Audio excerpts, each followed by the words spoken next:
Good morning, students. We will discuss today Reserve Bank of India Part 2. Part 1 में हमने reserve bank के functions किए थे. Part 2 में हम करेंगे what are the achievements and failures of Reserve Bank of India. तो पहले रिजर्व बैंक की अचीवमेंट्स यानी उपलब्धियां क्या क्या हैं ये हमने डिस्कस करना है. देखिए, रिजर्व बैंक जो है वो बड़ी सक्सेसफुली देश में बैंकिंग सिस्टम को डेवलप करने के लिए रिज़र्व बैंक ने काम किया है और लोगों का बैंकिंग सिस्टम में कॉन्फिडेंस बढ़ा है. रिज़र्व बैंक जो है उसने इकोनॉमी के डिफरेंट सेक्टर्स की क्रेडिट रिक्वायरमेंट्स को पूरा करने के लिए काफ़ी सक्सेसफुली काम किया है. क्रेडिट रेगुलेशन के लिए सक्सेसफुली काम किया है. तो रिज़र्व बैंक की जो अचीवमेंट्स हैं वो one by one let us discuss them. First is active and flexible monetary policy. Reserve bank monetary policy बनाता है और उसको इम्प्लीमेंट करता है. देश की अर्थव्यवस्था की रिक्वायरमेंट्स के मुताबिक और इकोनॉमिक कंडीशंस के मुताबिक रिज़र्व बैंक मॉनेटरी पॉलिसी में अकॉर्डिंगली चेंजेस करता है. अगर अर्थव्यवस्था में फंड्स की रिक्वायरमेंट है तो reserve bank liberal monetary policy बनाता है.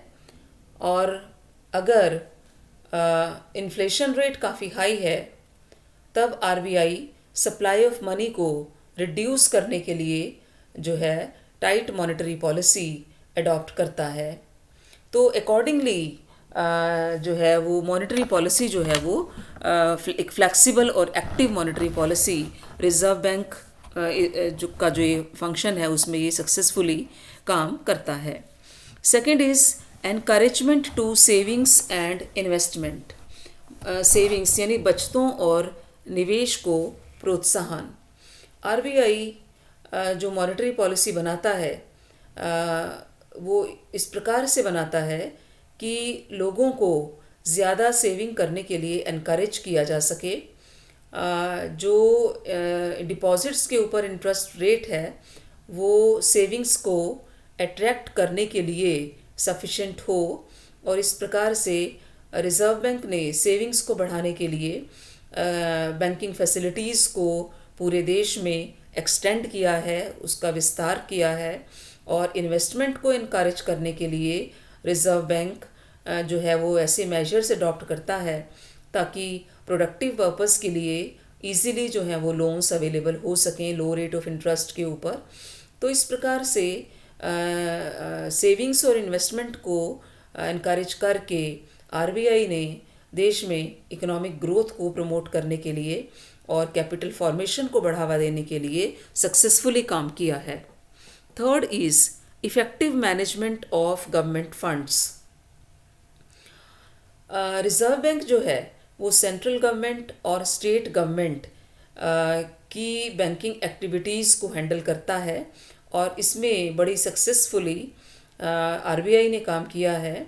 गवर्नमेंट सिक्योरिटीज़ के लिए एक मार्केट डेवलप किया है ताकि गवर्नमेंट जो है वो एक रीज़नेबल कॉस्ट के ऊपर जो है वो फंड्स डेट रेज कर सके.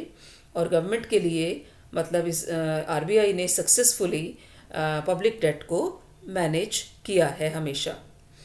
Fourth is easy availability of agricultural credit.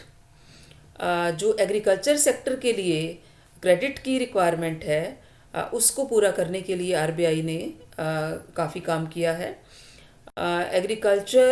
Agricultural और रूरल क्रेडिट को कोऑपरेटिव बैंकों के द्वारा, रीजनल रूरल बैंक्स के द्वारा, नेबार्ड के द्वारा प्रमोट किया है. और आरबीआई ने एग्रीकल्चरल क्रेडिट को प्रायोरिटी सेक्टर में रखा है. कंसेशनल रेट्स के ऊपर एग्रीकल्चरल क्रेडिट प्रोवाइड किया जाता है. तो आरबीआई के इस एफर्ट की वजह से क्या हुआ है कि किसानों की जो इंडिजिनस बैंकर्स हैं, जो देशी महाजन साहूकार हैं, उनके ऊपर डिपेंडेंस काफ़ी कम हुई है. और वो इंडिजिनस बैंकर्स जो कि बहुत high rates of interest charge करते हैं, उनके ऊपर किसान की जो डिपेंडेंस है वो पहले से काफ़ी कम हुई है। Next is easy availability of industrial credit. Industrial credit के क्षेत्र में भी आरबीआई ने सक्सेसफुली काम किया है। बहुत सारी इंस्टीट्यूशंस जैसे आईएफसीआई, सिडबी, आईआईबीआई जो कि इंडस्ट्रियल सेक्टर को की मीडियम टर्म और लॉन्ग टर्म क्रेडिट रिक्वायरमेंट्स को पूरा करती हैं, इस प्रकार की बहुत सारी संस्थाओं की, डेवलपमेंट इंस्टीट्यूशंस की स्थापना की है और इकोनॉमी में इंडस्ट्रियल डेवलपमेंट को प्रमोट किया है। Next is liberal credit to export sector. RBI ने एक्सपोर्ट सेक्टर को भी जो है क्रेडिट फैसिलिटीज़ प्रोवाइड करने के लिए काफ़ी काम किया है।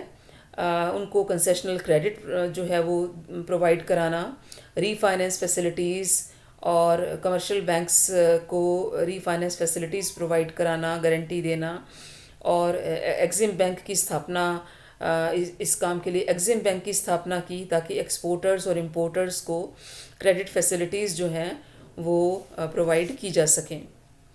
Next is management of foreign exchange.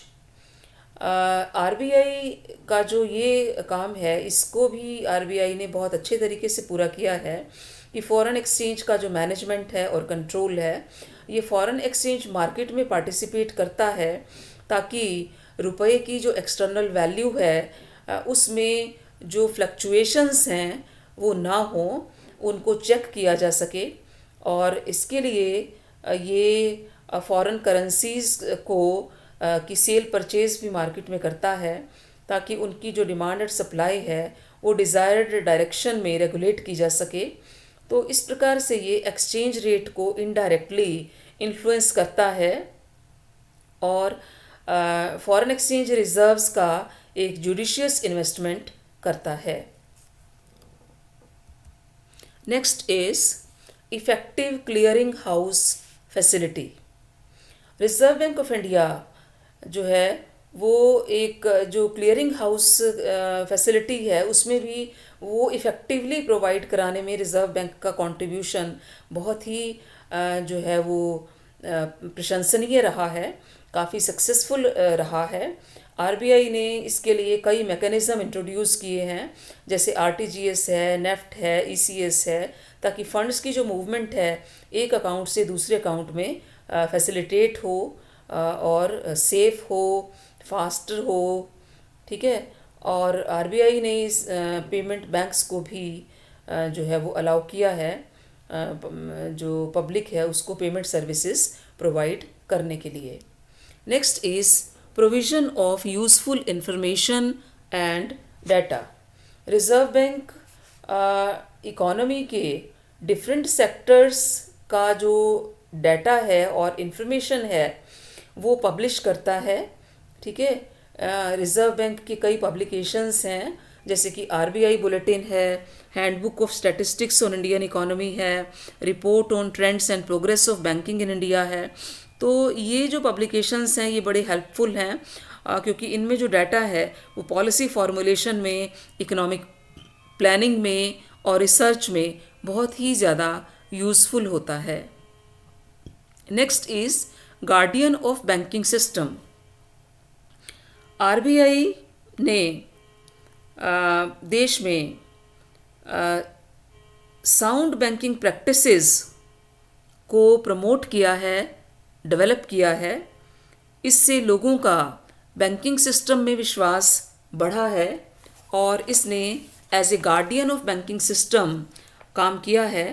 RBI जो है वो credit guarantee facilities, deposit insurance facilities provide कराता है।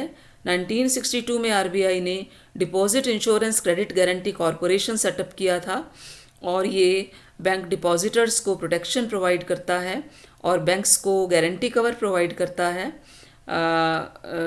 ताकि वो जो है वो छोटे बोरोवर्स को क्रेडिट फैसिलिटीज़ प्रोवाइड करा सकें। और आरबीआई उन बैंकों की भी मदद करता है जो बैंक्स फाइनेंशियल क्राइसिस में होते हैं। Next is other achievements. RBI की और क्या अचीवमेंट्स हैं कि जो कस्टमर ग्रीवेंसेस रिड्रेसल के लिए, ताकि कस्टमर्स के ग्रीवेंसेस का जो रिड्रेसल हो वो फास्ट हो सके, इसके लिए आरबीआई जो है वो काम कर रहा है और किया है। बैंकिंग ऑम्बर्ड्समैन स्टार्ट किया है और इससे कस्टमर सेटिस्फेक्शन का लेवल बढ़ा है। दूसरा, आरबीआई ने ई बैंकिंग, मोबाइल बैंकिंग, इसको प्रमोट किया है, प्लास्टिक मनी को प्रमोट किया है, एटीएम्स को प्रमोट किया है। और इसके अलावा आरबीआई ने बहुत सारे ट्रेनिंग सेंटर्स और कॉलेजेस सेटअप किए हैं, जिससे कि बैंकों के स्टाफ को कमर्शियल बैंक्स के, कोऑपरेटिव बैंक्स के, नेबार्ड के और दूसरे फाइनेंशियल इंस्टीट्यूशंस के स्टाफ को जो है ट्रेनिंग दी जाती है।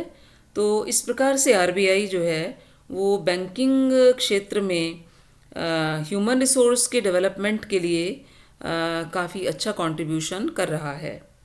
इसके अलावा आरबीआई मनी मार्केट के डिफरेंट जो सेगमेंट्स हैं उनको भी रेगुलेट करने में और डेवलप करने में काफ़ी इफ़ेक्टिव रहा है। तो these are the achievements of reserve bank of India.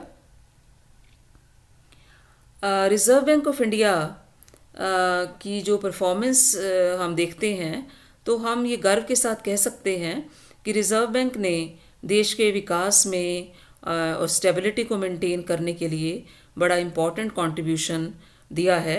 लेकिन फिर भी कुछ एक कमियां भी रही हैं। तो वो कमियां क्या क्या हैं, let us see. The shortcomings or failures of RBI are: number 1, lack of control on unorganized bankers। जो अनऑर्गेनाइज सेक्टर है बैंकिंग का, जिसमें कि साहूकार, महाजन वगैरह आते हैं, उनके ऊपर आरबीआई का कोई कंट्रोल नहीं है। और आरबीआई, ये जो साहूकार महाजन हैं, ये अभी भी बहुत high rates of interest charge करते हैं और इस प्रकार से कुछ अनफेयर प्रैक्टिसेस में इंडल्ज होते हैं। लेकिन ये बैंकर्स आरबीआई के कंट्रोल में नहीं हैं। Second shortcoming is insufficient banking facilities. RBI ने देश में बैंकिंग सुविधाओं का विस्तार करने के लिए काफ़ी काम किया है और बैंकिंग फैसिलिटीज़ काफ़ी बड़ी भी हैं, लेकिन अभी भी कुछ बहुत छोटे विलेजेस और रिमोट एरियाज़ ऐसे हैं जहाँ पर कि बैंकिंग फैसिलिटीज़ नहीं हैं या इनसफिशिएंट बैंकिंग फैसिलिटीज़ हैं। Next is under developed bill market. RBI ने बिल मार्केट को डेवलप करने के लिए एफर्ट्स तो किए हैं, लेकिन बिल मार्केट अभी भी डेवलप नहीं हो पाया है। और बिल मार्केट का बड़ा इम्पॉर्टेंट रोल होता है देश में इंटरनल ट्रेड के और फॉरेन ट्रेड के विकास में। तो ये भी एक कमी रही है आरबीआई की। Next is less effective in controlling inflation. Inflation यानी मुद्रास्फीति को भी कंट्रोल करने में RBI it has not been much successful. Next is failure in protecting external value of Indian rupee. रुपये की जो एक्सटर्नल वैल्यू है कुछ मेजर इंटरनेशनल करेंसीज़ के मुकाबले में, उसको प्रोटेक्ट करने में भी, स्टेबल रखने में भी आरबीआई जो है वो सफल नहीं हुआ है और ये वैल्यू ग्लोबल मार्केट में काफ़ी फ्लक्चुएट करती रही है। Next is insufficient availability of agricultural credit. Agriculture sector को क्रेडिट प्रोवाइड करने के लिए आरबीआई ने काफ़ी स्टेप्स जो है वो लिए हैं और क्रेडिट एग्रीकल्चर सेक्टर के लिए क्रेडिट फैसिलिटीज़ इम्प्रूव भी हुई हैं, लेकिन हमारी ज़रूरत के हिसाब से वो अभी भी कम हैं। और यही वजह है कि अभी भी रूरल मनी लैंडर्स और जो इंडिजिनस बैंकर्स हैं, देशी बैंकर्स हैं जैसे साहूकार महाजन हैं, उन अभी भी वो डोमिनेट कर रहे हैं एग्रीकल्चर के सेक्टर में और बहुत ऊंची इंटरेस्ट रेट्स वो चार्ज करते हैं। Next is inadequate credit availability to micro and small enterprises. जो बहुत छोटे उद्योग हैं, उद्यम हैं, उनको भी सफिशेंट क्रेडिट अवेलेबिलिटी नहीं है, और क्योंकि उनके पास कोई सिक्योरिटी नहीं होती है बैंक को देने के लिए, तो इनको भी अल्टीमेटली फिर इंडिजिनस बैंकर्स के ऊपर ही डिपेंड रहना पड़ता है। Next is insufficient credit to sick industrial units. जो बीमार औद्योगिक इकाइयां हैं उनके लिए भी कोई स्पेशलाइज्ड डेवलपमेंट फाइनेंशियल इंस्टीट्यूशन नहीं है, इस वजह से ये यूनिट्स भी कोई अपना रिवाइवल प्लान नहीं बना पाते हैं। Next is lack of uniformity in rates of interest. ब्याज की दरों में यूनिफॉर्मिटी की कमी है। इंटरेस्ट रेट में काफ़ी ज़्यादा वेरिएशंस हैं, सीजनल वेरिएशंस भी हैं कि बिज़ी सीज़न में रेट ऑफ इंटरेस्ट ज़्यादा हो जाती है, हाई हो जाती है, और स्लैक सीज़न में काफ़ी कम हो जाती है। इसके अलावा ऑर्गेनाइज सेक्टर में और अनऑर्गेनाइज सेक्टर में भी इंटरेस्ट रेट्स में काफ़ी ज़्यादा डिफरेंस पाया जाता है, तो ये यूनिफॉर्मिटी की कमी है। तो these are some of the shortcomings of reserve bank of India. लेकिन इन शॉर्टकमिंग्स के बावजूद भी we can say that RBI has played a very important role, very significant role in promoting economic development of the country, in maintaining stability in the country. तो reserve bank का जो role है आर्थिक विकास में, आर्थिक स्थिरता में, वो बहुत ही इम्पॉर्टेंट रहा है। तो that's all about the achievements and failures of reserve bank of India. Thank you.